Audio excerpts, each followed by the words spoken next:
Di kedalaman hutan yang diselimuti kabut, berdiri sebuah monolit kuno yang dipenuhi rune misterius. Di sanalah, seekor burung hantu tua yang bijaksana, dengan mata ambernya yang tajam, merenungkan teka-teki yang telah membingungkan banyak makhluk selama berabad-abad. Ia tahu, jawaban untuk memulihkan kehidupan hutan yang memudar tersembunyi di dalam batu itu, saat cahaya bulan menerobos dedaunan, sebuah petunjuk rahasia terungkap. Dengan gerakan yang tenang dan penuh perhitungan, sang burung hantu menggeser sigil-sigil pada monolit, membangkitkan penjaga hutan, golem batu raksasa yang tertidur. Sang penjaga bangkit, matanya bersinar, siap menguji kebijaksanaan sang pemecah teka-teki.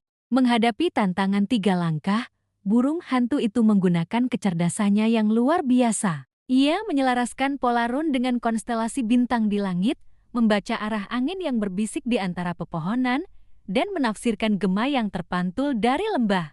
Akhirnya, sagel kuno itu pun terbuka, melepaskan cahaya hangat yang menyebar ke seluruh penjuru, menghidupkan kembali hutan dalam sekejap. Kebijaksanaan telah menang. Terima kasih sudah menonton. Jangan lupa untuk like, subscribe, dan nyalakan loncengnya agar tidak ketinggalan petualangan kami selanjutnya.